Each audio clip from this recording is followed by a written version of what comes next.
Welcome back to Lee Cronin's The Post-Credits Podcast, where we talk about movies after the credits roll. I'm Lee Cronin's Jesse. I'm Lee Cronin's Max. And I'm Lee Cronin's Logan. And today we are rebranding to set ourselves apart from other post-credits podcasts that may or may not star Brendan Fraser. We are reviewing Lee Cronin's The Mummy. That's great. Yeah. Kind of funny that it has his name in the front, but there's like a bajillion movies called The Mummy, so it's like, how do you Well, look, on the differentiate? title, it didn't really have his name in the front. It was like Wedged in the middle Wedged of in the the middle and of Mummy. It was like so it's just it was like Lee Cronin's Lee Mummy. the Mummy's Cronin. Lee the Mummy's Cronin. Not often do That sounds wrong. filmmakers get that possessive in front of their film titles. I think the most recent example Especially I can of a think universal monster of all things. Yeah. Well, so what's so interesting is that this is utterly unconnected to any Universal Monsters property actually put out by Universal. So Universal had no say in this. This was produced by Blumhouse and distributed by Warner Brothers. Yeah, ever since I didn't say this, I don't think I said this on The Bride, but ever since The Mummy, not Lee Cronin's The Mummy, but ever since The 2017 Mummy. the with Tom 2017 Cruise. Mummy with Tom Cruise, ever since that failed to kick off the Dark Universe, Universal just had such a backlash, and so they basically passed them along to Blumhouse since 2020, and they've had them ever since with The Invisible Man last year, with Wolfman this year with The Mummy. Yeah, That's and basically what they've been up to. and different companies have been distributing those movies. Yeah, But Warner Brothers distributed this one, I believe, under their New Line Films label. yeah, it was Um, it was under New Line, yes, Yeah, New Line Cinema, actually. yeah, New Line Cinema. And yeah, so I mean, it's not often that filmmakers, especially not of Lee Cronin's caliber, because Lee Cronin, not a huge filmmaker. This is his third movie. He made two other movies. He made The Hole in the Ground and Evil Dead Rise. Yeah, definitely his most well known of the two. Evil Dead Rise definitely, is most popular. And also, like, you do an Evil Dead film, you get your name out there. You generally get a career boost from that. We've seen that with Fede Alvarez and even before then Sam Raimi. Yeah, But Lee Cronin is most known for Evil Dead Rise. This is his third movie. He's not like John Carpenter. At a certain point, he earned it when John Carpenter was put next to his titles, yeah. and John Carpenter was put next to all of his titles. John Carpenter's Vampires, Yeah. John Carpenter's Halloween. Well, even like before every movie of his, other than Memoirs of an Invisible Man, has John Carpenter's in front of it. Yeah, probably picked a good one to not put that one in front of, based on what you've told me about that movie. Yeah, I mean, he didn't like that movie. And then a couple years ago, Guillermo del Toro got his name possessively on his version of Pinocchio, which was partially because Guillermo del Toro is at a certain point a recognizable name, but also because there were like 3 other adaptations of Pinocchio coming out that year. Mm. So it's all about differentiating usually. And yeah, The Mummy. If you say The Mummy, everybody thinks of the 1999 movie starring Brendan Fraser. Yeah, big hit. But, like, Yeah. obviously the franchise is big. Even getting a 4th one from Radio Silence pretty soon. Yep. And skipping that 2017 one with Tom Cruise, but they did 3 movies with Brendan Fraser, and then now they're doing a 4th. The Mummy, though, goes all the way back to 1932, I believe, in which the first Mummy movie came out. Boris Karloff. Boris Karloff played the Mummy in what was essentially a retelling of Dracula, and it was just with the Mummy and in an Egyptian setting. And the Mummy is one of the only Universal monsters of the classic bunch. That's Dracula, Frankenstein, Creature from the Black Lagoon, things like that. The Mummy is the only one to not actually be based on any source material. Yeah, that's true. Because Which is- Frankenstein, Bride of Frankenstein, obviously from Mary Shelley, Dracula from Bram Stoker. I forgot who wrote The Invisible Man.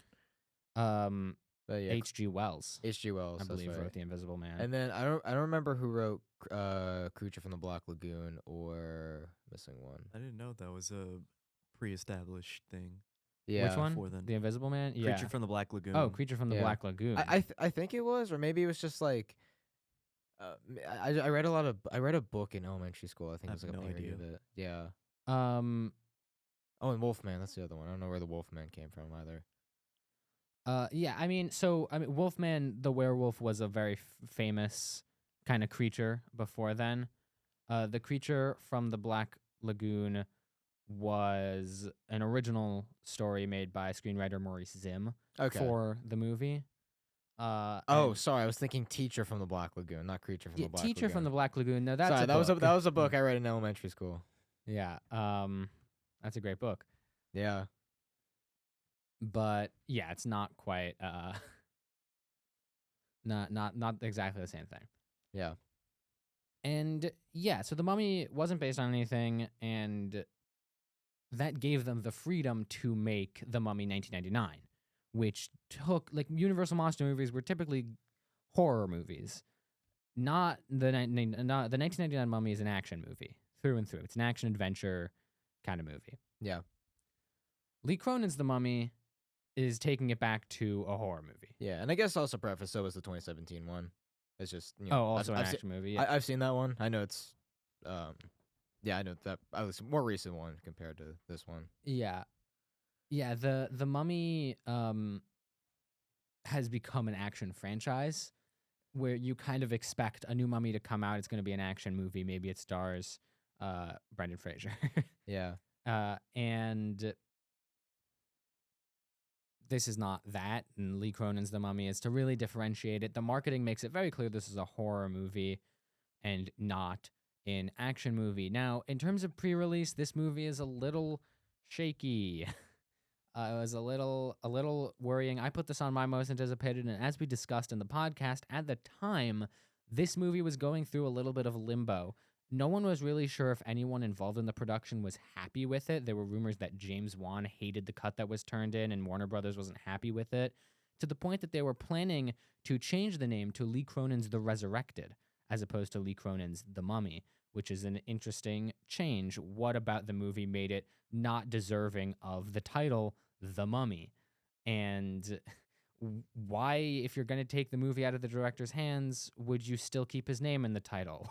If it's called The Resurrected, why is it still called Lee Cronin's The Resurrected? I mean, what what would that save, really? Yeah, because the reason you have Lee Cronin's The Mummy, because I get it, there's like 5 movies called The Mummy, but like with The Resurrected, it's like if you're still going to keep his name there, Yeah. like I don't see why you would do that. It's not differentiating anything or any need to do that. Yeah, there's no other The Resurrected, as far as I can tell, that has such a box office pull that no one's gonna see it unless it's Yeah. called Lee Cronin. You're not getting The Resurrected mixed up with Halloween Resurrection. I'm sorry. Like that's not. I don't think that's gonna happen. Like Busta Rhymes, like karate kicking Michael Myers is not gonna get confused with this movie. Let's ask the question we always ask. Yes. How did we hear about this movie? You want me to? Okay. Do we not know? 'Cause Yeah, no one even I'm heard actually- about this movie. I'm actually thinking, like, where did I first hear about The Mummy, Lee Cronin's The Mummy, the movie specifically? I am actually not sure, like, where. Maybe it's when you were talking about it in our most anticipated list, probably, because I didn't really see too much of it afterwards. Maybe a clip here and there, maybe a YouTube suggestion of the trailer. I never really saw any promotional material for it at all. Yeah. Yeah. As for me, I've actually been following this one since it was announced. When they said Lee Cronin's next project was going to be an adaptation of The Mummy, and at first, you know, as someone who likes Evil Dead Rise, I was looking forward to see what he would do with it. And for a while, it was on my most anticipated. Obviously, if you go to that video and check out what I had to say about it, obviously, it's not on my list anymore. And the reason being is just like as the more and more this movie's gone on, it's just like there's just so much, kind of what Jesse was saying, just so much bad press and just like really bad rumors surrounding it, which I don't typically pay attention to, but they sounded so concerning that I kind of just lost interest. And there were a couple other movies I was inching above and above, but this was something that, you know, I've seen a lot of the recent Universal Monster adaptations, so it was something that was always on my mind. Yeah, for me, this first came up in conversation because we were discussing plans for a future episode. This was way back in 2025, like a while ago in the pre-Logan era of the show, and you brought up Lee Cronin's The Mummy as something that was coming out at some point. And then when it got closer to most anticipated time, I ended up putting it on my list because, you know, I had seen Lee Cronin's first movie. I didn't like it, but stylistically, I thought it was really cool. And I was interested to see what he would do with The Mummy. And The Mummy kept kind of moving up. I got a little bit more and more excited for it, even though I wasn't hearing anything about it. And me not hearing anything about it meant I skipped out on a lot of the controversies that were Yeah. levied against See- it, leading to a pretty high placement on my most Yeah, anticipated. seems like you had the opposite experience of me. Where it's Yeah. like it just plummeted on my list. I'm just like this, whether it's true or not. This is really concerning. Yeah. All right. Shall we get in to the plot? Yes. Yeah. Okay. So the cold open of this movie has a family kind of arriving back to Egypt, somewhere in Egypt. I don't know if it ever says actually where. Yeah. Wasn't it Cairo or something? I mean, it doesn't look like Cairo. Yeah. Some place in the desert. Yeah, it looks. I mean, look, Somewhere in the middle of the desert. right. I mean, it looks very rural, like a rural Egypt. Maybe I don't know if Cairo has a huge rural population, but maybe somewhere outside of Cairo. And the movie puts specific focus on the mother, who is played by Hayat Kamil. And they find that the bird that they had been keeping has died, has been killed, and it's still bleeding when they get there. So they go to the cellar, which has this pyramid in it, this black pyramid, and they lift the pyramid to reveal this like weird abstract rendition of a sarcophagus. It's like sarcophagus shaped, but instead of like minimalist. Minimalist, yeah. Instead of the face, there's just kind of an upwards curve that like gives the impression of a sarcophagus. It's like they didn't finish making the prop. And then they lift the sarcophagus just to see if whatever's inside is still alive. Lying within is Lee Cronin's The Mummy, and Lee Cronin's The Mummy begins moving and kills the father. Oh no. Oh no. I'm devastated. And then we go to Cairo, which again doesn't feel like Cairo. It still feels kind of in the middle of Kind of nowhere. like suburban kind of Egypt area. Yeah, Yeah, like- it doesn't come across like that at all. yeah, I also outer like how you- Cairo. I also like how you mentioned Lee Cronin's The Mummy as the one being shown first because it never appears again. So you're suggesting that Lee Cronin's The Mummy is just a misnomer for Yeah. this entire movie, and now Yeah. it's just gonna be Just the mummy. the girl. The girl.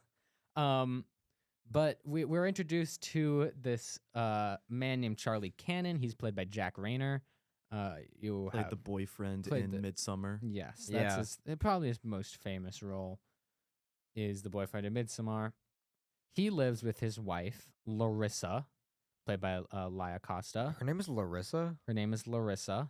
I totally forgot about that. And once we get into these characters, you'll see maybe why I forgot about that. And they have two daughters. Katie, played by Natalie Gray. Well, they have one daughter and one son. They will eventually get a second daughter. Yeah.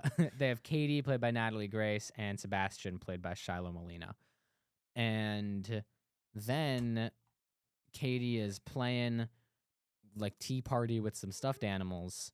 Because she got mad at the father for some reason. Yeah, I don't Yeah. remember why exactly, but I didn't even realize Just to that she move got the mad. plot at it. forward, just to get her in that place, I guess. Yeah.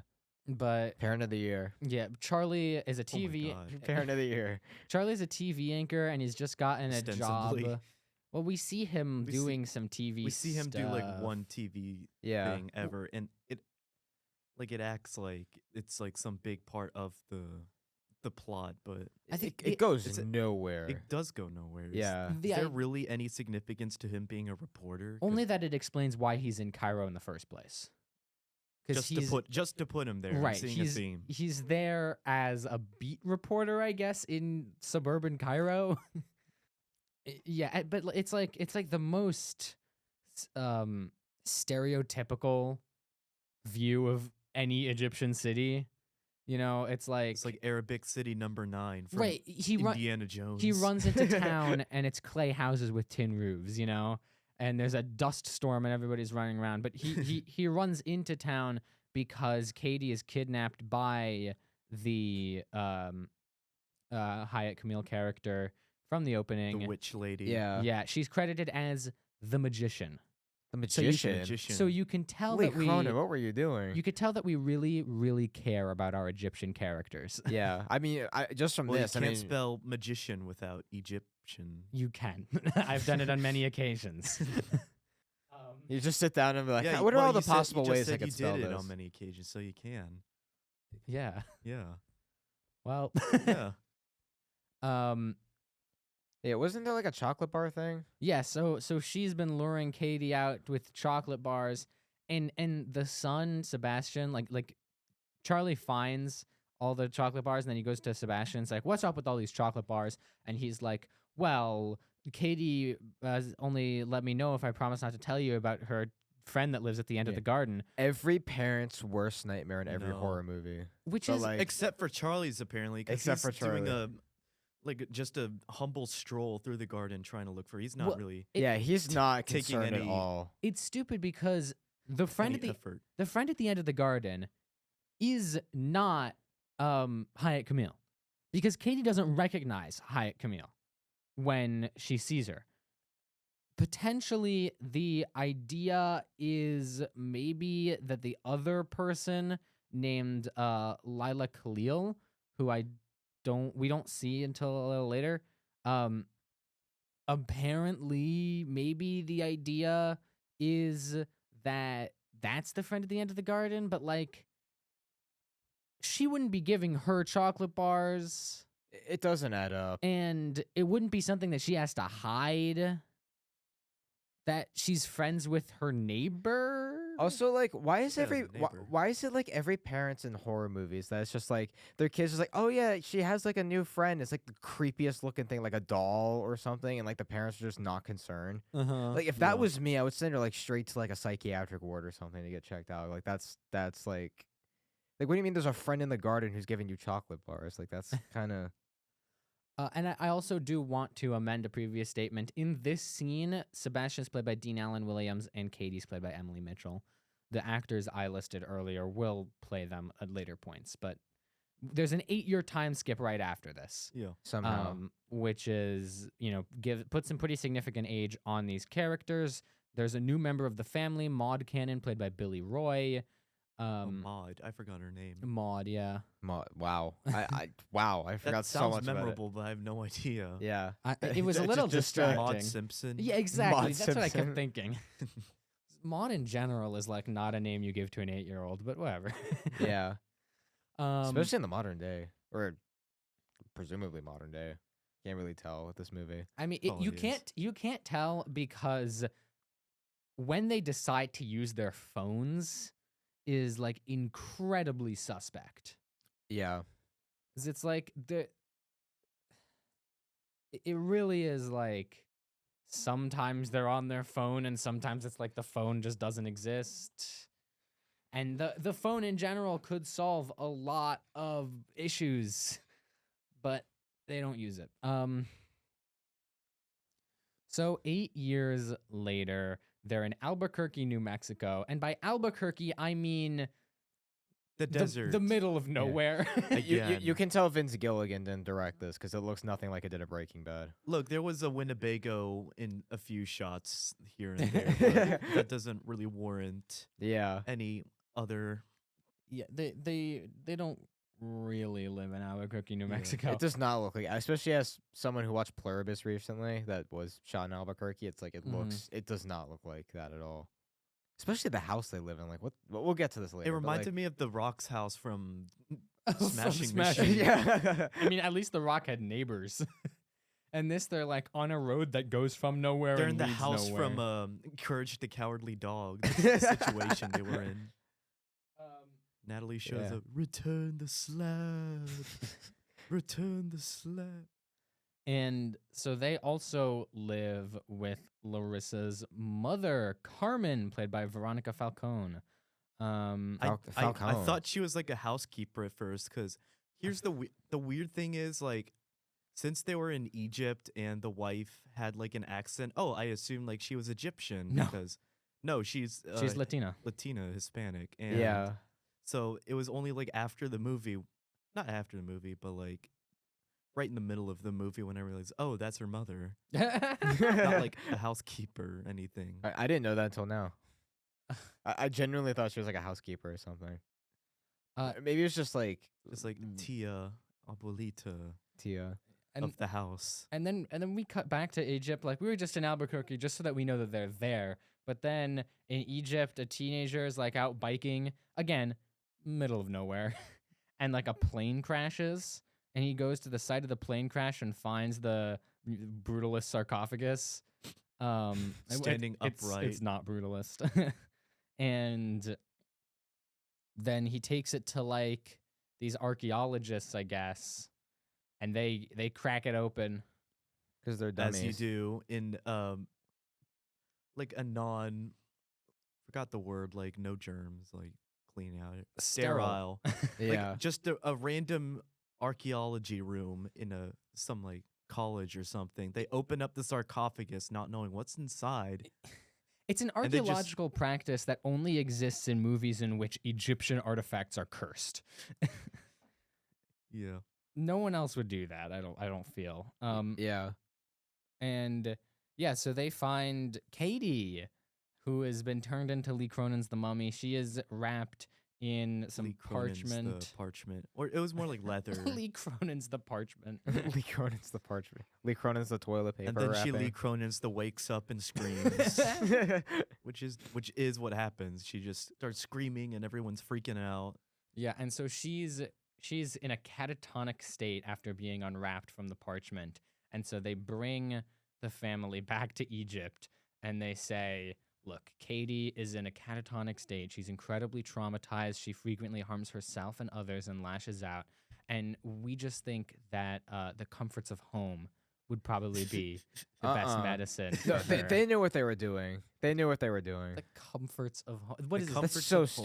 stupid. It's like the 1940s. She just needs a good rest and some sea air to recover. Like this is Like that's why I thought like the other woman was a maid, because like the comforts of home in that condition, I'm just like, you don't just like have someone not be there. and it's one of the most bullshit like plot points in the movie because Why do they release her at all? there's no reason for her to be discharged from the hospital. B, their house is not equipped to deal with her on a wheelchair. No, let alone that. That house isn't equipped, period. Like there's spots later on where They're like in the middle of the desert, first of all. with the coyotes and like the shit falling from the ceiling and the wood rotting and like Right, that's well, the thing. part of that was her fault, but I mean, yeah, true. look, if the house isn't equipped to deal with her like in that way, then The house is inaccessible. They have to drag her up the stairs in a wheelchair that goes like, dong.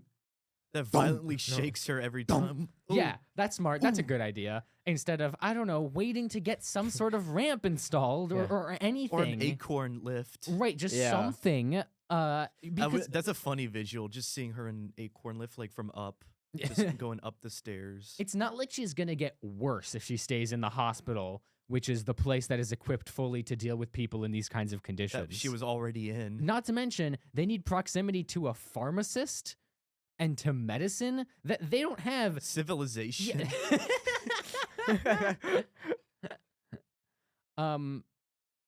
So I mean that doesn't make any sort of sense, and No, it's just an excuse for the mummy to be in the house so that the mummy can torment people, and so Right. we can have a movie. and Larissa obvious. and Charlie completely refuse to seek any sort of medical attention for Charlie. I keep wanting to call her Patricia. I have no idea why.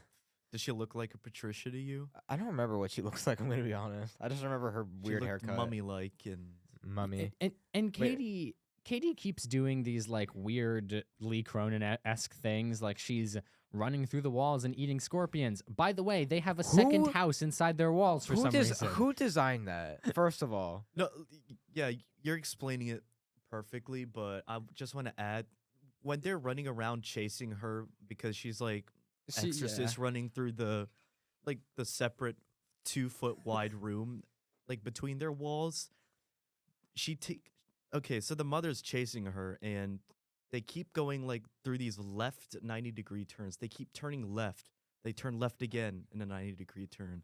She takes another left, and it kind of suggests that their house is like in a spiral. Yeah, in the upstairs. Like, I don't know if I explained it well, but it's built I mean, it's built like yeah. Gru's house from Yeah. Despicable Me. a little bit, a little bit. Even it's like an same outer color. shell of a room Yeah. outside surrounding mean- the normal Yeah. upstairs. I mean, even the color of the house kind of gives off Gru's house, and like you got the coyotes outside. And you have the Gru's random dog. trap door in the boys' room. Yeah, there's what a is lot that? of Yeah. trap doors, doggy doors. For a family with 0 pets, there are a lot of pet doors. That lead but into they got a between the mummy. walls, as you do. yeah, Lee Cronin's trapdoors. Lee Cronin's the dog. Lee Cronin's house. I mean, this is a Blumhouse movie. This is a typical Blumhouse movie masquerading as an atypical Blumhouse movie. 99% of this movie is people are in the house and there's scary things happening within the house. Yeah, and then it also cuts to other locations, which atypical of. Like the Blumhouse. brutalist elementary school that Oh my god. the little So girl goes to. Oh my god. so Maud goes to this elementary school. They Maud. pull up. The Maud. school appears to be 95% scaffolding. It's unbelievable the way that that's constructed. It's just steel beams yeah. and glass. Yeah. And so she walks in, and then Sebastian's also in the car, and Sebastian turns to his dad and is like, "Listen, Dad, you got to tell me what's wrong with Katie." And Charlie looks very solemnly at him and says, "Look, the doctor says she's locked in." I was dying. I was laughing so hard. Yeah, I was paying Oh my attention to you God. laughing than I was to the movie because like that line was just so random that She's locked in. Like she's aura farming in there. She's She's looks mewing. maxing. she's aura farming. And then it cuts to a close up shot of her looking really focused, Yeah. and And also- dialed in. And also, I will say that like I'll explain this more later, but like the guy who played I don't even remember his name. The guy who plays the dad, Jack Rayner. he sucks. Because acting is terrible. Like when he delivers that line, like it's just so like his eyes are like so wide, and like every time he's like, he like cuts He's to in a him. constant state of being shocked whether or not there is a situation to Yeah. that is reasonable Yeah. enough for one to be in that state. He's Yeah. like a guy who got surprised but has forgotten how to be shocked. It's You know, it's, it's it's, like, like when you uh. throw the introvert a surprise party. It's like they just stand there, just like, oh. Cool. It's like when you make Whoa. a face and your mom says, "It's gonna freeze like that if you keep it that way." And he didn't listen to his mom, so it's just Yeah, it's just like stuck. that. Yeah. Yeah, there's a scene later with him and his wife that we'll get to it, but oh my god, that had me like I couldn't- Frustrated. Yeah, I was Uh, frustrated. I was like, no one talks like that. Yeah, so Charlie then goes to an archaeology professor. As you do, he walks in on an intro class, an Yeah. intro to archaeology class, which I guess they're holding at this time. How did he get in the building? Why is Um, he just sitting in the back? ominously in the back? to be fair, it's pretty easy to get in and out of college campuses. Yeah. Like if you know where you're going, you could pretty much go into whatever building you want. But like, you know, Because the guy didn't see him open the door. especially in a public university, I think it's a lot more common. Yeah, because if it happened here, it would be like, if someone walked into my Italian American class and did that, like, obviously that would be the first point of discussion. Yeah, but this is like I think it's supposed to be a bigger lecture hall, but it's not that big of a lecture It hall. really- it's like No. a tiny little. Yeah, it's like they place. wanted it would have sold better if this was like in 1,000-person lecture hall, but it's like They couldn't afford it. it's like 20 to 30 Yeah. people. the budget didn't allow for that. No, and Not even Jason Blum could sit in. because Charlie found like little pieces of writing on her wheelchair, with like little pieces of parchment. And he Oh yeah, we got to talk about when she was clipping her nails, her long nails. God, With yeah. that probably petrified, turned into stone after being in a brutalist sarcophagus for 8 years. Yeah, so she clips one nail. It's tough, but it goes through. She clips the other nail. She barely gets it. off. Yeah, like really, really hard squeezing. To Yeah. get Now that she can off. obviously see that the big toe nail is going to be near impossible to cut with the device she's using. But instead of getting like garden clippers or something, she just gets, Yeah, whatever. all right, Hey, I it already worked- have it it- in my hand. I'm It just worked the first two times.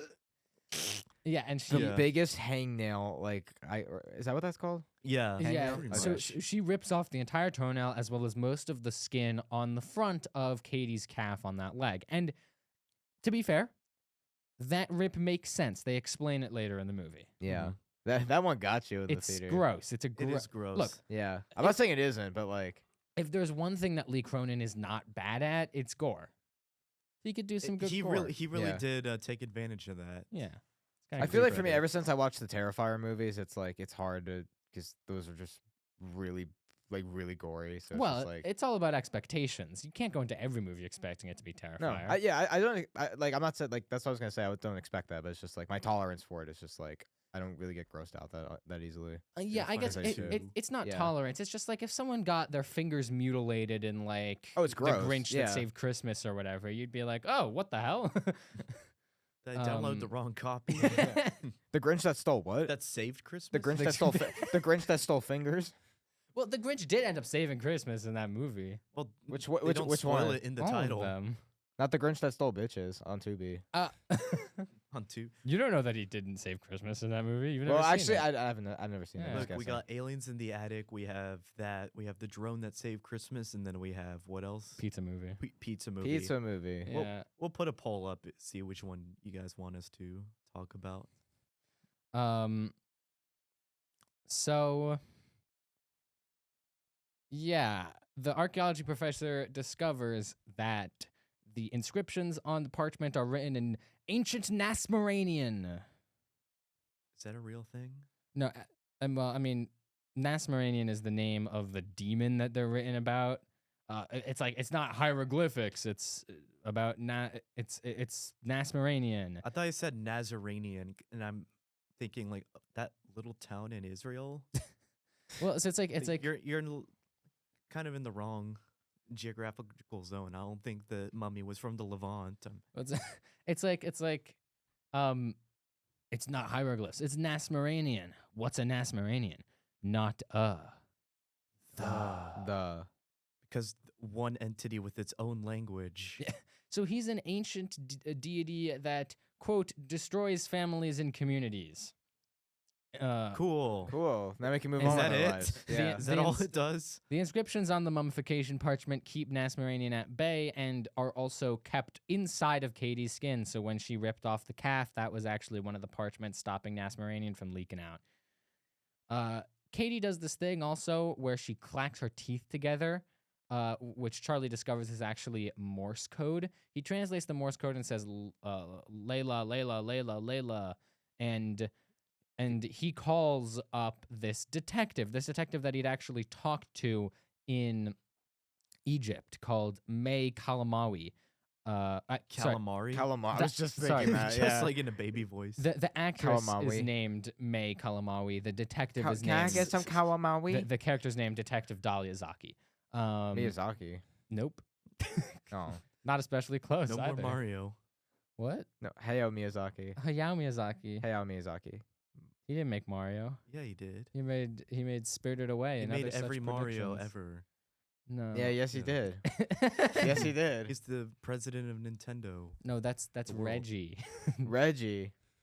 Um. Yeah, the Morse code thing, like they literally have a scene at the beginning where like they're tapping. It's like it literally just feels like they're forcing, like Forcing, it's foreshadowing. It's Yeah. so it's like the most forced foreshadowing. Like they're like the dude's like he's very like he's like tapping on a table to try Also, to like, teach why his would the daughter Morse demon? code. Why would she like give out that information in the first place? It just feels like a plot point to discover. Oh, that this character can help stop it. Right. and Yeah, stuff. and I think it's safe to say at this point in the movie, like this movie, like the crappy marketing that it had like the tagline "What happened to Katie." At this point in the movie, I think it's safe to say you don't care about what happened. Like it's not She interesting. got like- turned it's like, into a mummy. Wait, what happened to Yeah. Katie? And then Katie's on the poster. Yeah, she I got. know what happened to Katie. Yeah, she she's turned the into a mummy. Yeah, it's like she turned into What kind of question Pazazu. is that? She turned into Pazazu from The Exorcist at this I point. don't care how they did it. There you go. She's the Question mummy. answered. Great. There's still an hour of this movie left. This movie. There really is an This hour of movie this It's movie left. 2 is- hours and 15 minutes This long. movie is 2 hours and 15 minutes long. This is a mummy movie. It could have been cut down to like a long short. The original mummy movie is like 70 minutes. Yeah. This does not need 2 hours. My God, some of the scenes went on for like Yeah. far too long. Yeah, a Holy. common theme this year, I feel like, but with this movie especially, like the runtime. Oh my god. So the Detective Zaki is like, "Hey, do you know anyone named Layla?" And Jack Ringer's his his first instinct is to go to this huge coffin that he has in his basement filled with letters of support That he Why would never you put opened them in a coffin? that he never opened. for a plot device reason that we'll come to see? Can you imagine if That'd he be- like yeah. looked through all the mail in there and there was like an unpaid bill? Wait, Oh so shit! I forgot the water wait, bill. so it's been 8 Oh, is that why we haven't had water in the middle of the so it's desert? been 8 years since Katie went missing, but like did they ever have a funeral or did they just like Evidently, they had Co- some sort of vigil because there's a coffin. You wouldn't buy a Well, it's- coffin well, it's without not- a vigil. well, it's not on the ground. Yeah, Just well, left you it in the wouldn't. You basement. wouldn't bury it because you'd, you wouldn't bury it, but you'd Oh. have it in case you find her body. Then you could bury her. Oh. Mi- that's missing very people- morbid. Just I- put all look, the letters you don't read in there. They're very clear about this in the movie, but missing people are not often found alive. No. Kind yeah. of one of the big things in the movies that missing people are not often found alive. They keep reporting the like statistics of like the Cairo missing persons They investigation really do unit. keep doing that. They're like, how many Yeah. people have you find? How many have people? you fine? Have you find How many people have you find? Jesus Christ! Christ. How many people have doing you it on purpose? How many people not. have you found? Look How- what you did. How many people have you found? And Find. no. Yes. How many people have you found? And they say a number, and it's like, Wow, that's bad. and it's like, how many were alive? Number. Okay. Also, there's this really weird scene in which the supervisor's talking to Zaki, and he's like, I found 158 people. I found 158 people in my 7 years here, or whatever. And she's like, that's an average of 11.321% people a year. It's like, what? No, do but you it- want me to do the math in my head? What, Yeah, what wh- are you talking about? Why is that a line? That never comes back. She's not particularly Do good you at want me to do math. Like, what? homework? I don't know. Whatever. And Yeah. so he looks through this coffin of unread letters, and the last one that he finds, 8 years later is which insane. means, here's the thing. How do you not touch those for 8 years? He looks through every single letter, and the last one that he finds is the one that is weird and leads him to some evidence. But if it's the last one he finds, it has to have been near the bottom of the coffin, which meant it was one of the first one that he received.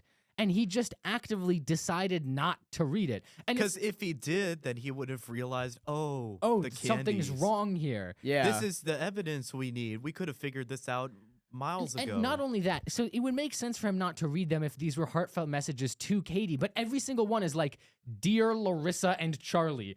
These are to them. These are to the parents. And he just They're did just not give a shit. buttholes. yeah, they just took the letters and were stacking them up in that coffin for like it's like a time capsule. But it's like This from Aunt Tiffany. Should we read it? Just Just throw it in there. Nope.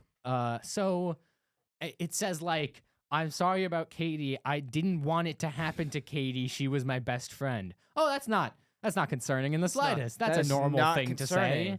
And then it has like the chocolate The bars on it. chocolate. Yeah, That's and the then it has the thing. chocolate bar in it. Why would you put that on a note? That's stupid. If you don't want people to find you, like Oh, I mean, yeah, It's called plot.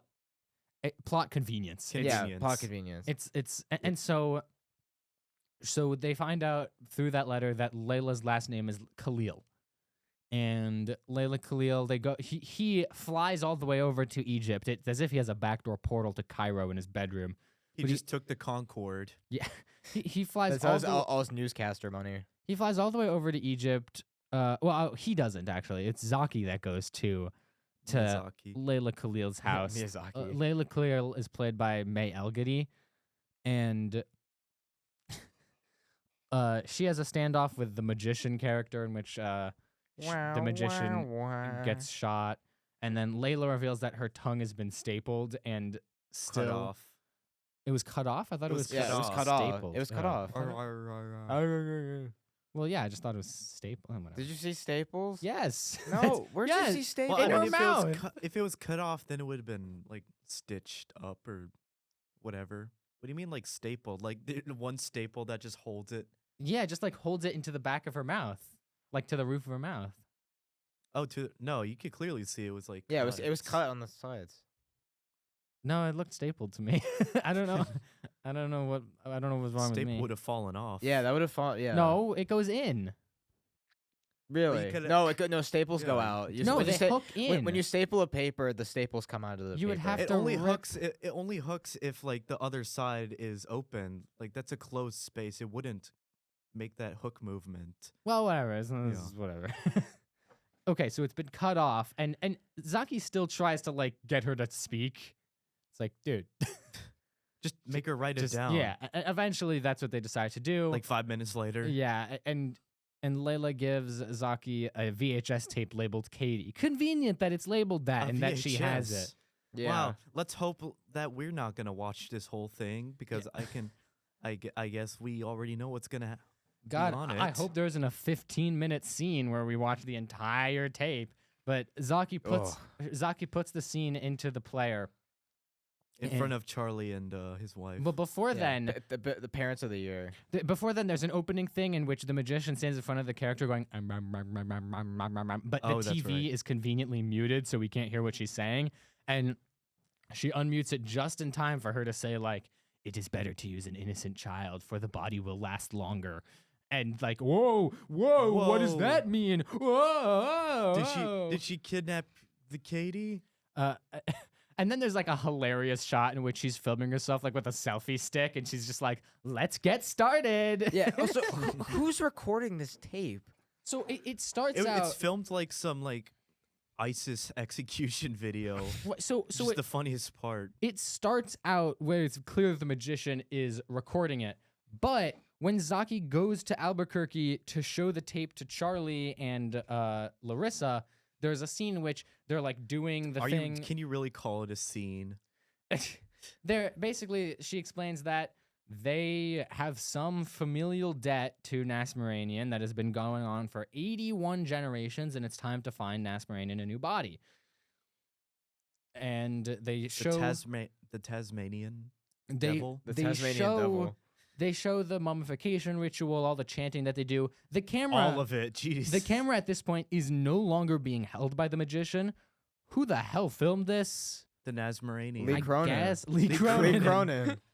Obviously. No, but this scene like switches between three things: the VHS, which it shows the entirety of, and it's just Katie like screaming at a mummy and ingesting black fluid. The second scene is Charlie and his wife looking shocked at it. The most annoying part is whenever they cut back to Charlie and his wife, they never like actually changed their like facial Yeah. their like posture, like facial. Jesus, why can't I think of any words Oh, like today? their facial features, Expression. their expression. Expression is I- the word dude, you're looking for. The dialogue between Because- the two of them had my. Ugh. Because I can't like figure out words or English today. Anyways, what was I gonna say? Oh yeah, the third scene that they cut to is Katie doing her thing and like doing mummy things. I don't really Yeah. care. And like Yeah. the dialogue between the parents in this is so poorly written. Like they're on the couch again. Like what Logan was saying, no emotion whatsoever. It's like they were given like no direction. yeah. And it Oh, was but like every time they cut back, they're like, let's get back to what the parents are feeling. Oh, they're feeling shocked and sad and Yeah. stuff. All right, back to Katie. Let's see what the VHS is playing. She's getting like the Oh, black lung or Are you guys something. wondering what the parents are feeling at this moment again? No. Same thing. Same and then they thing. literally Let's get- show it. They literally goes like, "Do you want to stop? No, we have to finish it." And- no, you And don't. everyone in the audience You like, do not have to finish "Oh." it. And like the two of them have like the worst chemistry I've seen all year. And like there's a part earlier when like Katie's in the house and like the dad's like clearly concerned about having a mummy in their house. And it's like, we need to take her to a better place. Mom goes, "No, we need to keep her. I've left her for 8 years. I can't lose her again." I'm like, have you seen the state of what she looks like? Like, he has a point. She And then looks like a mummy. he screams at her. Very poor, again, horrible acting from the two of them, I must say.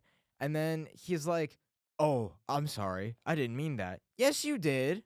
The Yes, two yes, of you you did. just say, I "No, agree with you're you. not," I at the agree same with you. exact time. Like, you meant that. Like, I'm turning into Jesse right now, but like, yeah, you meant it. Like, he had a plan. He executed it. Like, you're not sorry for that. yeah. But yeah, the tape stuff. It was just like the two of them. Like, they couldn't have cared less. Like poor Katie was getting like the black lung or whatever they were pouring into. The Yeah, black lung. and Katie at this point, what Carmen is upstairs like Oh, trying to jeez, I forgot about her. lay a Catholic blessing on Katie, but then Katie freaks out and throws kills Carmen and throws her out the window to be eaten by the CGI coyotes. to be eaten by these. Yeah, and then It's so obviously CGI. Like the first time we see the coyotes just appear in their house is when they open the gate when they were coming back from like school or whatever, and it literally looks like they just went into Premiere. Coyotes.png. Coyotes.mp4 green screen. Yeah. And then just put it on top of the composition. No lighting changes, no anything. The lighting and the focus, it makes it look AI generated, honestly. It does. Like it looks like a video game. Like cutscene. all they did was just put Ultra Key Yeah. and green on it. It looks like it looks like a PS3 video game, like cutscene. And Charlie can't attend to this matter because he's left so catatonic by the video. As you can clearly tell by his facial expression. Right, which is blank. Plus, as we check back in for the 15 millionth time, he's catatonic. And Katie, by this point, has hypnotized Sebastian and Maud. Maud has been acting up in school. And Max is asleep at this point. Yeah. Yeah. Yeah, so and then they do a funeral for Carmen, but then Katie drops into Carmen's funeral. She also sneezes blood over a bunch of deviled eggs. Why would you eat? I don't know. One of the ants ate one of the deviled eggs. One of the ants ate went, hilarious. Yeah, shouldn't she turn into? I don't know. I don't know what the logic is there. And then her goop collection from earlier that she hid under her carpet. Like she uses that like as some sort of exorcist acid to break through the floor. This movie felt like an Exorcist knockoff in a way. It really was. Like there was a exact scene of her just barfing, projectile vomiting green fluid. It's like, oh, just Exorcist. Yeah. And then she like contorts her, on the bed. Her back comes up off of the bed and like her head is hanging above it, but her legs are still on. Like a very classic Exorcist shot. Yeah. That's the shot everybody knows. It's like her body's being pulled upwards. Like why are you alluding to that at all? And not just The Exorcist, but there's a scene in this movie right like during the climax that occurs during the funeral in which Katie is attacking all the members of the family. There's sand everywhere because she's an Egyptian spirit. She has summoned sand. And yeah, it could be spellbook. It could be in the Arctic and there'll still be sand. Yeah, I don't know how it works, but there's also like a temple in her room because again, Egyptian spirit temples, I guess. Temples and sand. It feels like there's that music. Yeah. And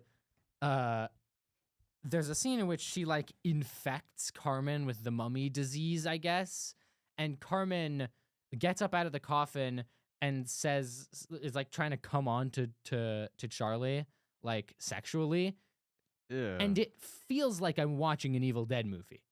Because that's a line from Evil Dead. That's a character from Evil Dead. The makeup looks like a Deadite from Evil Dead. Lee Cronin is just doing Evil Dead by way of the Mummy. Yeah, it's Why? like that's all he wants to do. He already did Evil Dead by way of Evil Dead. it's like The Exorcist with Evil Dead thrown in there. Like it's nothing special. Like it doesn't even feel like the Mummy. Like at this point, like I won't say too much, but like when this movie was rumored to be called The Resurrected, I honestly would have preferred that, to be honest. I disagree, and I think we could talk about that title change later also, but I disagree. Yeah, I mean I don't really care regardless. But like if it was called The Resurrected, I would have been mad. But like the fact that it's called The Mummy, I'm like, okay, whatever. Exactly. I don't really have strong feelings towards it, but like if they did change it, whatever. The only person that gets resurrected is Carmen. No one else gets resurrected in the whole movie. And only for like 0.2 seconds. Like her eyes open in a coffin and it's like, okay, are they going to do anything with that? Yeah. Well, I mean, Carmen gets out of the coffin, becomes a Deadite, right? But that's the only resurrected in the movie. I don't think that The Resurrected is a good title. She just kind of sits there until they deal with Katie.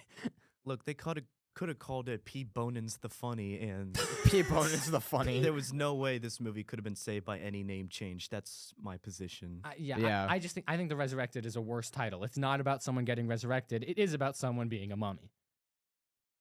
That's the title, I guess. And so I'm struggling to remember what exactly. Oh, right, Katie. Understandable. Katie says, I fell like I know Logan hinted at this earlier when he was like, "Oh, Max woke up." I fell asleep during the first half of this movie. I'm not joking. Like there was a wicked for good effect. There was a part. I swear to God, it was after the time jump, and when they were investigating Katie, that whole part of the movie, I was asleep. I'm not even joking. Like Oh, yeah. I heard stuff, and then I woke up when I heard Locked In, and I woke up and I just heard Logan dying. And I was like, oh, what did I miss? Like I woke up to that scene, I think, and then the rest of the movie, I was like, okay, let's try to speed this up here. Right. So Are I'm we getting at sleepy. the brother help me undress part? God. Oh my damn god! it. Oh my god! That was Ah. Alright, disgusting. No. Okay, the single worst line in so like there have been Other than somehow she returned is Somehow- brother help me undress. Somehow Was it- Palpatine returned. Yeah. look, there have been a lot of really bad lines this year in cinema. I think the one that took the cake for me was at the end of Mercy when Rebecca Ferguson or when Chris Pratt says it doesn't matter if you're human or AI, we all make mistakes. That's a bullshit line.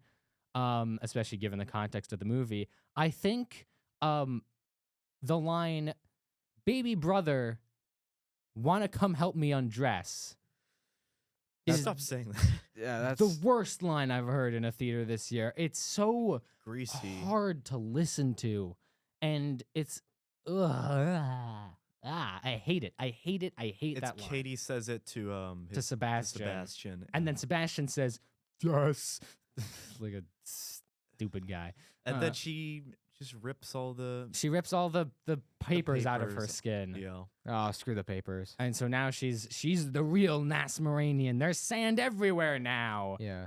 I will say this, like it's still stupid how they use it in this one, but like I much prefer it to how it was used in the 2017 Mummy. Like okay.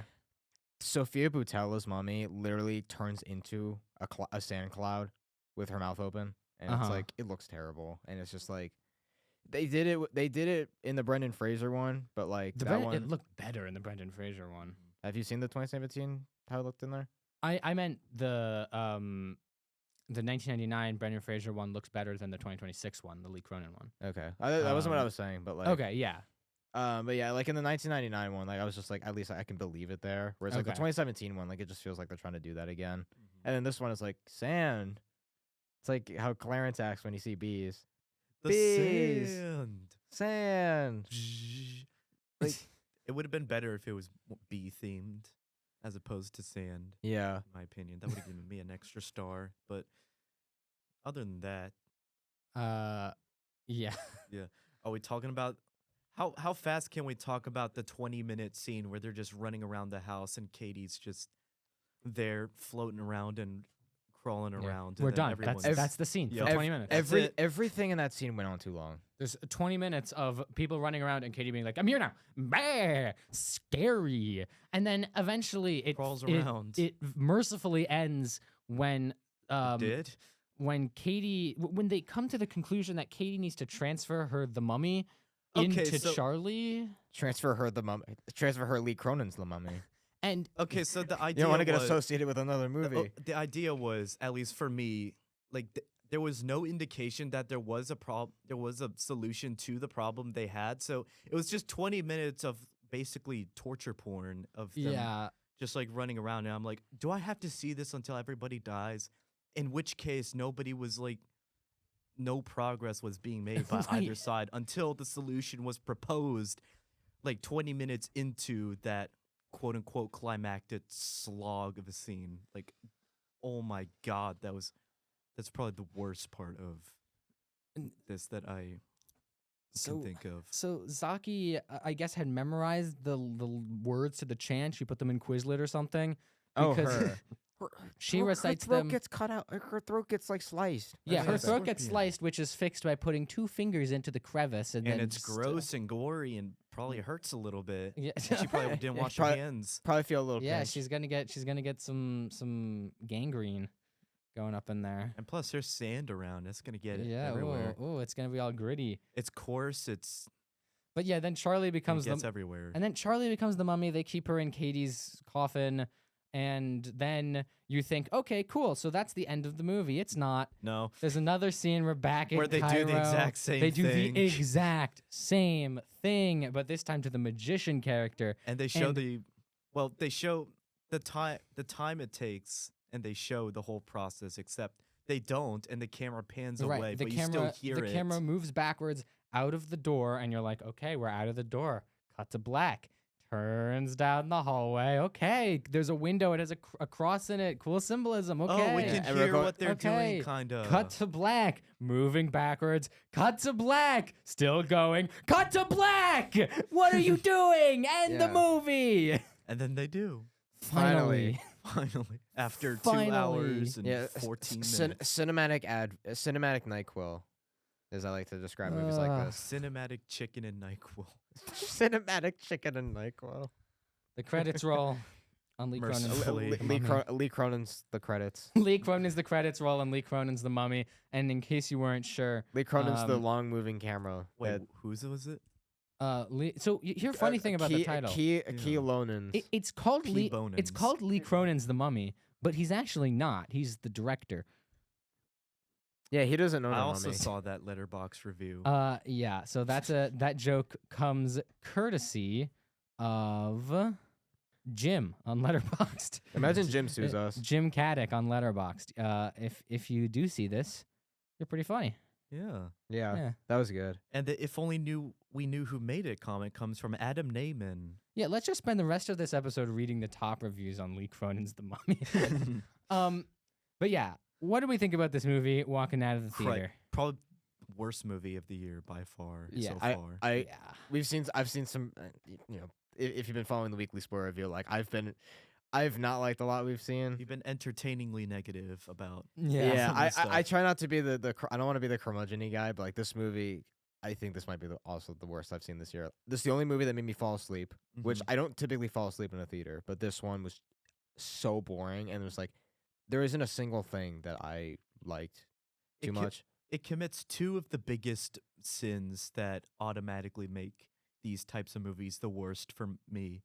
Number one, most importantly, it was boring. Oh, Nothing yeah. happened half the time. You see, that's probably the main reason why I heavily disliked Wicked for Good. And second, it made no sense. It was, for all intents and purposes, so incoherent that it was just thing happens, disconnected thing happens, thing gets retconned, and other thing happens for 20 minutes.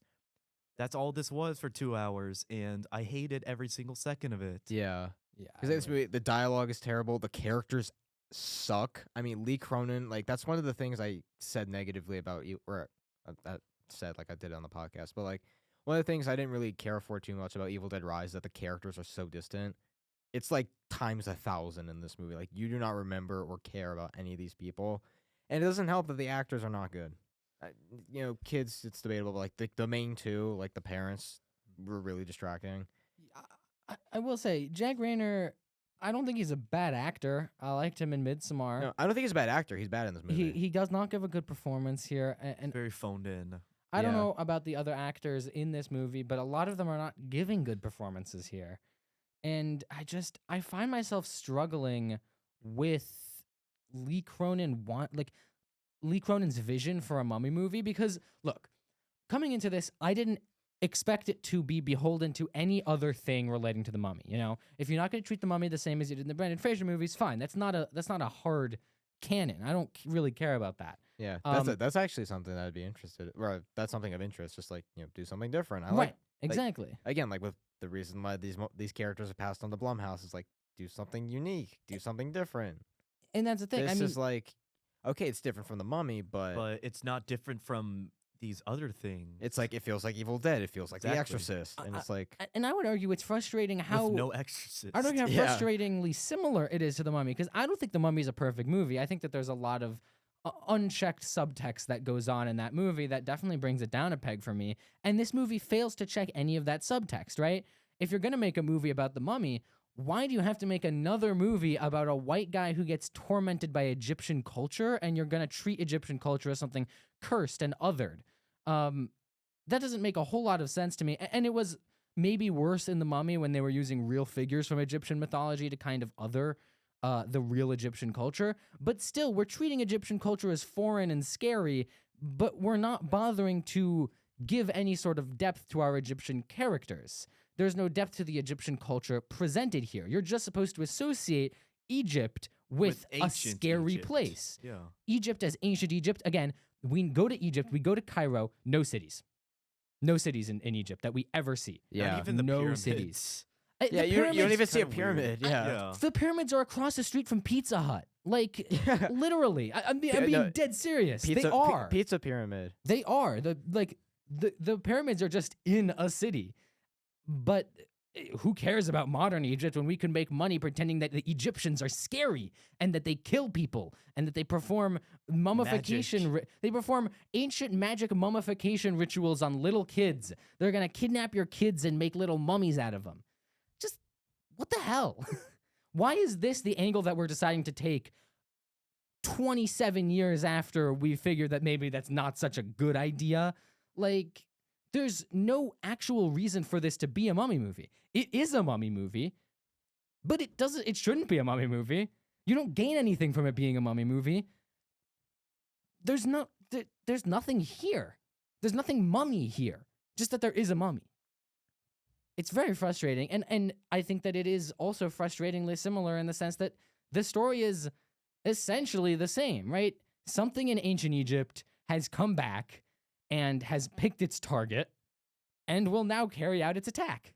Yeah, you don't even do anything useful. Like it treats it like what's annoying about this, and that's also with Wolfman. It's like these monsters aren't diseases. Like there's actual like rules that they have. Like like the mummy. It's like the ancient scarabs and like the Egyptian mythology. Like that's what makes it so interesting.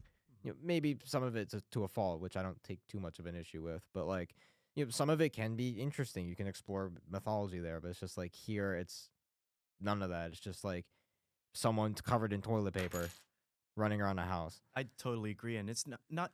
I barely even see this as a mummy movie to begin with. I only see this as a scary demon monster in ancient Egypt because I'm so distracted by the fact that the actual demon is so bland and something we've seen before so many times. This evil demon that likes to torture people. Okay, was that the Right. big reveal? Was that the big cosmological reveal, that mythological reveal that we saw that bazillion times before? Like, is there anything? Is there literally nothing else you can think of other than demon?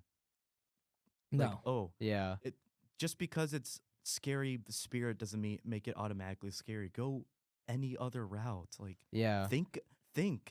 Use your heads. Use your minds. It's like that Right. from Back to the Future. Think, McFly, think. Well, and that's actually something I think that Max put it really well, which is to say that monsters are interesting when they have rules. Exactly. Yeah. Every interesting monster that you can think of has rules. Some monsters share rules. You get subsets like slasher villains, which all share largely the same rules, especially in that pre-Scream era. And you look at the Universal monsters, and it's fine if you don't want to do things exactly the same as the Universal monsters, but every Universal monster has its own set of rules that it follows. Dracula has all those vampiric rules and in its methods of attack. The Mummy, similarly, has its rules and its methods of attack. Even the movie that this feels like it's directly copying from, Evil Dead, those villains also have those rules. Those rules are expounded upon a little bit more in the sequels as well. But the Deadites have rules. Yeah. There's a whole, like, the 2013 Evil Dead is about the rules. Exactly. Yeah. And this movie has no rules. Yeah. There's no reason to believe, there's no reason to believe that Katie should have any of these powers when she is the Mummy. There is no explanation to what she's doing when she's the Mummy. The Mummy spreads from person to person, but it's not clear what, like, what is Carmen's mummy versus Maud's mummy. They're clearly different mummies. Yeah. It's a disease. Like But- it's annoying. But they're different mummies because Carmen looks like a mummy, but Maud doesn't. She just acts like a mummy. So why is one of those different? Is it physical contact? Because why is it that when Sebastian went to go and undress Katie, why didn't he become the mummy then too and become like a Katie mummy or a Carmen mummy? Like what? It doesn't make any sense, and things at a certain point are just happening, and I don't care. Things just happen. Yeah. Yeah. Yeah. It's It's very drawn out. It's really numbing, like, for me. And then Mm. also, like, I think Jesse also really put this well, and something that I wish Hollywood would move away from. It's just like, anytime Hollywood sets a movie in like an Arab subculture or like Egyptian subculture, it's like you can picture it in your head, and that's probably what it'll be. Like, there's videos Yeah. online of people mocking how bad it is. Yeah. And I feel like it's like you can use it as like exploration of mythology or like world building or something like that. Mhm. 1999 Mummy did that. Both good and bad, both good and bad, but Depending also on who you ask, yeah. yeah, like depending on who you ask. And it's also one that's just like I feel like you can move away. You can like maybe Egyptians aren't scary people. Like I had a manager who was Egyptian. He was one of the nicest people I know. But it's just like you don't. I feel like you can move away from that a little bit. Like yeah, I think Jesse put it really well. I don't know why I'm reciting it, but I do agree with that. And it's present in this movie, which is kind of annoying. And also the thing about the rules, they put a little too much interest into the Catholicism that they introduce with the mother, because there is a scene where she's trying to exorcise whatever the Nazarenian, whatever it's called, Nazarenian, I think. the Tasmanian devil from Yeah. the Mummy, because when she's spinning around and making noises, and they make it very clear. Oh, that cross, it ain't gonna work, buddy. We know there's rules that we are gonna reveal 9 minutes until the end of the movie, but that ain't it.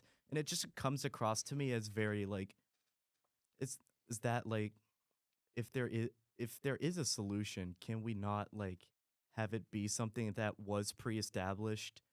Because it just reads to me as, oh, the little old Catholic lady is just a punching bag for the mummy and is so much more powerful than everything, and it's just gonna destroy everything. And it reads to me as very. I'm not like accusing it of like being anti-Catholic or anything, Well, but I just read it as very like you're setting something up clearly in the vein of The Exorcist, and it just doesn't pay off at all. It just feels like a knockoff at that point. Like Yeah. why bother? right, and I feel like it also just sets up Catholicism, which is a white European religion. It sets that up as the antagonist to all of Egyptian culture and religion, which is a really weird angle to no. take. Like, I mean, it would be interesting if you were saying something about imperialism and colonialism, but it's not clear to me that this script's mind is anywhere near that. It's just using Catholicism As a punching bag. as Yeah, a punching bag exactly. or as a Yeah. calling card, as a thing where you can see it and say, "Oh, Catholicism, I know this. I've seen The Exorcist." And then suddenly everything that you see, And then it gets eaten by the CGI coyotes. right? And, Yeah. and it's just It's not treated well. and it's just like if you're going to use a calling card to make us aware of something and make us understand something familiar, you want to subvert it. Because if you just bring something up, make it very clear that you're doing The Exorcist again, and then just do The Exorcist again, it's gonna get boring. Because I could be watching The Exorcist again, like, and you're right. It's clear that it's a punching bag. It's just used because it was in The Exorcist, and yeah, it's just Like they do technically subvert it as a way to say, "Oh, it's not gonna work," but it just reads off to me in that sense. Because even like in subversion, you can go really wrong. yeah, but like. Yeah, I suppose like I see what you're saying, and it really just it leaves a bad taste in my mouth because this movie concludes with these, there's one Egyptian character and these other white characters that are tricky enough to use Egyptian culture. You know, they've outsmarted Egyptian culture and they're going to use it to their benefit. In a way that we already saw in the most boring movie, which is in a different way than, foreshadowing. It's just that's literally already been established in tandem with the Mummy. You're just going to do it again. That's not foreshadowing. That's just doing the ritual that you already set up, like beat for beat. You haven't subverted anything. You haven't, like, the way you introduce the solution is even more boring than if you, like, I agree. Yeah. referenced another movie that you could be watching. I'd rather it have been an Exorcist style like solution to the problem than what they actually did, like relative to that. Yeah. Yeah. But yeah, safe to say with this one, I think this is one of, if not the worst movie reviewed on this podcast. Do we have anything more to say about it, or shall we move into ratings? Ratings. I'm ready for ratings. Yeah. All right. Very What quick. is this, like half star? Half star. Yeah, I think I might give it a half. Half star. Maybe Your first half star. possibly a 1, but I think I'm gonna go half star. For now. I'm also maybe at a 1 because there's some good stuff it does, but There's it's some just- cool. There's some it's cool just- shots, It's but bad.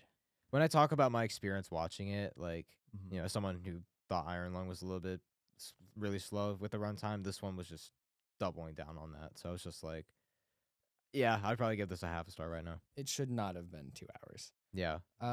Yeah. Kind of short. Blumhouse did a thing. They created my favorite Universal monster movie and my least favorite Universal monster movie within the span of 6 years, which I think is kind of crazy. So, yeah, if you have anything to say about anything that we said in this episode, if you think that we got anything wrong, you think we got anything right, you really have a fun fact you want to tell us, leave it in the comment section below.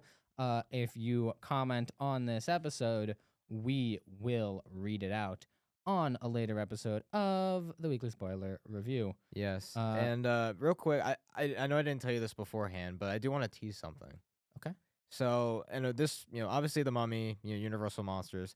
We are working on something, a new series that's tied to the Universal Monsters. So be on the lookout for that. That's right. We're still in the process of watching a couple movies, but hopefully in the next Or more than a couple, depending on who you ask. Yeah, more than a couple. But Yeah. like hopefully the next couple weeks or months, depending on when the episode comes out, we'll have something related. We'll have a new series relating to the Universal Monsters without saying too much, but that's just something that we're working on for the Yeah. time being.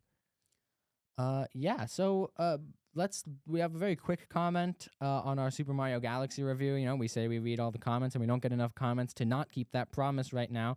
But at Flixen on YouTube left a comment on our Mario Galaxy review pointing out that our review is only 16 minutes less than the actual movie. Yeah. So yeah, we had that's Oh my that's gosh. scary actually. We're talking for almost as long as the movie. So yeah, we had a lot to say about that movie. If you're interested in our thoughts, go check it out. And yeah, so let's move into plugs. Let's speed run this. We gotta alright. watch the screenings for our friends'. Oh yeah, true. We've got places, VFAs. we've got things to do. We got places to do and things to be. Max, what's our Instagram? Our Instagram is post_credits podcast, all lowercase. We have a couple of videos out there. Our most recent was a little reel on a gameplay we did, bonus gameplay. Speaking of Mario Galaxy, Mhm. we have that up. Check that out. Yeah, so you guys, I'll go check that out. It was a really fun video to do.